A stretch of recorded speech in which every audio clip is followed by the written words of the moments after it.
నమస్తే. ప్రస్తుతం మనతో పాటు సీనియర్ జర్నలిస్ట్ దాము బాలాజీ ఉన్నారు. ఆయనతో మాట్లాడదాం. నమస్తే సార్. నమస్తే. సార్ 'దేవర' సినిమా ఆల్రెడీ రాజమౌళి చూసారు. ఆయన ఒక రివ్యూ ఇచ్చారు అని జెప్పేసి అంటున్నారు.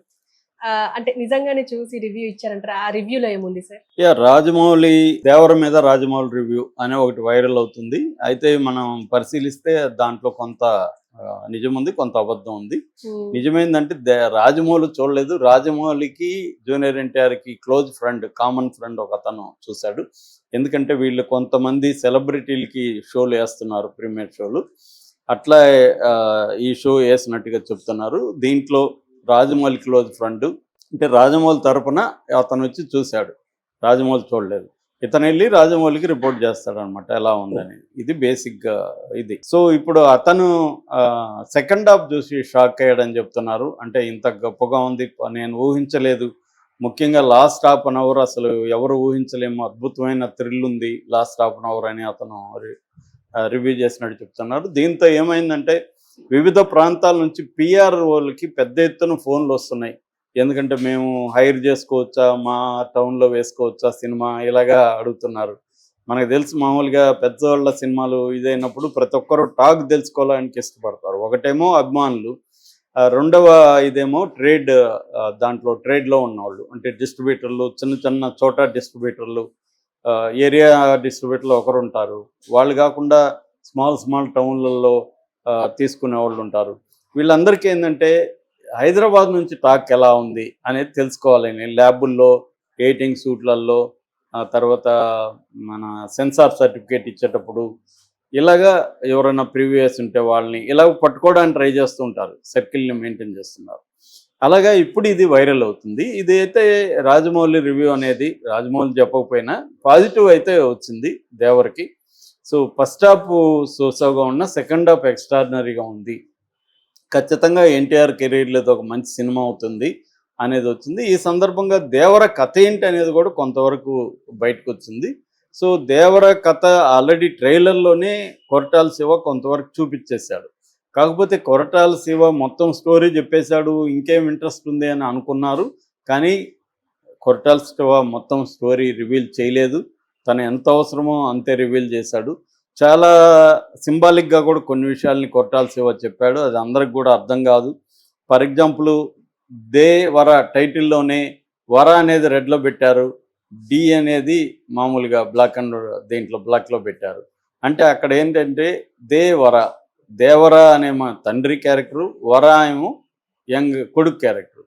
దీన్ని తెలపడానికే ఇది పెట్టారు. అంటే తండ్రి కంటే కొడుకు పవర్ఫుల్ అన్నది చూపించడానికి సెకండ్ హాఫ్లో కూడా రాబోతుంది. కాబట్టి ఇది పార్ట్ 1 కదా, పార్ట్ 2 కూడా రాబోతుంది. పార్ట్ 2లో వర క్యారెక్టర్ ఇంపార్టెంట్ అవుతుంది. అందుకని అలాగా సింబాలిక్గా కొన్ని విషయాలు పెట్టారని. అట్లాగే మనకి కథ పరంగా చూసుకున్నప్పుడు ఇది బేసిక్గా ఒక క్రిమినల్ ట్రైబ్ కథ. క్రిమినల్ ట్రైబ్ అంటే ట్రైబల్ పైరేట్స్ అనమాట.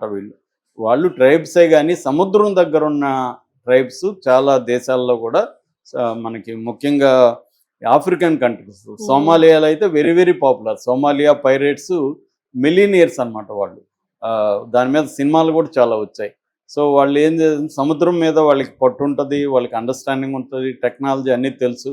సో వాళ్ళు ఒక షిప్ మీద అటాక్ చేసి ఆ షిప్ని హైజాక్ చేసి తమ కంట్రోల్లో పెట్టుకొని ఆ షిప్ ఓనర్ దగ్గర కొన్ని కోట్ల విలువ చేస్తే డబ్బులు తీసుకొని వదులుతుంటారు. ఎందుకంటే ఈ షిప్పులు చాలా కోట్ల రూపాయల సరుకుల్ని తీసుకెళ్తుంటాయి కాబట్టి. అట్లాగే క్రూ ప్రాణాలు కూడా వెరీ ఇంపార్టెంట్. అందువల్ల అదే ప్రొఫెషన్గా వాళ్ళు బతుకుతుంటారు సోమాలియా ట్రైబ్స్. అట్లా వీళ్ళు ఏం చేశారంటే ఒక సముద్రం దగ్గర ఉన్న ఒక ట్రైబల్ విలేజెస్, దాదాపు 10 విలేజెస్ ఉంటాయని చెప్తున్నారు. సో ఈ విలేజెస్ ట్రైబ్స్ అనే వాళ్ళకి భయం అనేది తెలియదు జీవితంలో. సో వాళ్ళకి ధైర్యం మాత్రమే ఉంది. ఆ ధైర్యం ఏంటంటే దొంగతనం చేసే ధైర్యం, ప్రాణాలు తీసే ధైర్యం. అటువంటి ట్రైబుల్లో భయాన్ని పరిచయం చేస్తాడు ఎన్టీఆర్. అంటే వీళ్ళకి భయం అనేది తెలియదు కాబట్టి భయాన్ని పరిచయం చేయడమే సినిమా. నిజానికి చెప్పాలంటే, థీమేటికల్గా చెప్పాలంటే, ధైర్యం మాత్రమే తెలిసిన ఒక జాతికి భయాన్ని ఎలా పరిచయం చేశాడు. అందుకని మనకి ట్రైలర్లో కూడా ప్రకాష్ రాజ్ వాయిస్లో వాళ్ళ కులం లేదు, మతం లేదు, భయం లేదు, అలాంటి వాళ్ళ కళ్ళల్లో భయం పొరలు ఫస్ట్ టైం కమ్ముకున్నాయి అనే వాయిస్ ఓవర్ స్టార్ట్ అవుతుంది. ఇదే బేసిక్గా అయితే కథ. అయితే ఒక్కొక్కసారి ఏంటంటే మెగా సినిమాలన్నీ కూడా చాలా పెద్ద క్యాన్వాస్లో ఉండే లార్జర్ దాన్ లైఫ్ సినిమాలన్నీ కూడా సింపుల్ కథతో ఉంటాయి. ఎందుకంటే కథ కాంప్లెక్స్గా ఉంటే ఫాలో కావడం ఇబ్బంది అవుతుంది. కథ సింపుల్గా తీసుకోవాలి, గ్రాండ్గా తీయాలి. ఇదే నెరేటివ్. మనకి శంకర్ సినిమాలన్నింటిలో కూడా సింపుల్గా ఉంటుంది. ఒక అవినీతి చేసే బ్యాచ్ ఉంటారు, అవినీతికి వ్యతిరేకంగా పోరాడే హీరో ఉంటాడు. ఇతను అవినీతి బ్యాచ్ని ఎలా అడ్డుకున్నాడు, వాళ్ళు ఇతన్ని కంట్రోల్ చేయడానికి వాళ్ళు ఏం చేశారు, ఇదే కథ బేస్. దీంట్లో ఎమోషనల్ డ్రామాలు ఉంటాయి. అట్లాగే రాజమౌళి సినిమాలన్నీ కూడా ఇదే ప్యాటర్న్. బాహుబలి చందమామ కథలాగే ఉంటుంది అది. సో కథ సింపుల్గా ఉంటుంది. హాలీవుడ్ సమ్మర్ మూవీస్ అన్నీ కూడా అట్లాగే ఉంటాయి. అలాగే దేవర కూడా కథ సింపుల్గా ఎంచుకున్నారు. సో బ్యాక్డ్రాప్ కొత్తగా ఉంది. అంటే సముద్రం వచ్చిన సినిమాలు మనకు తక్కువ. మన రాజమౌళిదే ఉంది కదా ఛత్రపతి, అట్లాంటివి తప్ప మొత్తం సముద్రంలో నడిచేవి. ఇప్పుడైతే రాజమౌళి సినిమా అంత టెక్నాలజికల్గా హైగా ఉండదు. ఛత్రపతి ఇదైతే టెక్నాలజికల్గా హైగా ఉంటుంది. దాదాపు 30-35 రోజులు అండర్ వాటరు, అబోవ్ వాటరు వీటి మీదే తీశారనమాట. అందువల్ల మనకి షార్కులు మీద రైడింగ్ అవన్నీ కూడా లేవు. మనకి ఏమన్నా ఉంటే ఏనుగు, గుర్రము ఇవి ఉంటాయి. షార్క్ మీద రైడ్ అనేది కొత్త కాన్సెప్ట్. ఇలాగా అంటే కథని సింపుల్గా తీసుకొని బ్యాక్గ్రౌండ్ని ఇంట్రెస్టింగ్గా ప్రజెంట్ చేయడం, అట్లాగే కథలో కూడా ఒక ఎలిమెంట్, స్టోరీ ఎలిమెంట్ని, స్టోరీ వరల్డ్ అంటారు, ఆ కథా ప్రపంచం, దాన్ని కొత్తగా ప్రజెంట్ చేయడం అనేది కొరటాల శివ చేశాడని చెప్తున్నారు. సో ఇప్పుడు ఈ రాజమౌళి ఫ్రెండ్ చెప్పిన రివ్యూ ప్రకారం ఏంటంటే దేవర, వర, బైర ఈ ముగ్గురు మధ్య కథ నడుస్తుంది. బైర అంటారు అతని. సో బైర సైఫ్ అలీ ఖాన్. మామూలుగా 2 గ్యాంగ్స్ లాగా ఉంటారు వాళ్ళు. శ్రీకాంత్ గ్యాంగ్ ఒకటి, సైఫ్ అలీ ఖాన్ గ్యాంగ్ ఒకటి. సో ఈ సైఫ్ అలీ ఖాన్ గ్యాంగ్ అనేది వెరీ వెరీ డేంజరస్ గ్యాంగు. ఇటువంటి గ్యాంగ్ ఏంటంటే వాళ్ళని షిప్పుల్లో వెళ్ళే వాళ్ళని చంపేసి దాన్ని దోచుకుంటుంటారు. అలాంటి దాంట్లో బైర మన దేవర ఎంటర్ అయ్యి వాళ్ళని ఎలా భయంలోకి తీసుకెళ్ళాడు. ఆ కాంటెక్స్ట్లో సైఫ్ అలీ ఖాన్ కూడా ఇతని బలాన్ని ముందు అతను సరెండర్ అయిపోయి ఇతన్ని మనం ఓపెన్గా ఎదుర్కోలేము, ఫ్రెండ్లీగా ఉండే ఎదుర్కోవాలనే ఒక కుట్ర కోణంతో అతన్ని చేస్తాడు. దాంతో సమయం చూసి అతన్ని సముద్రంలో చంపేస్తారు.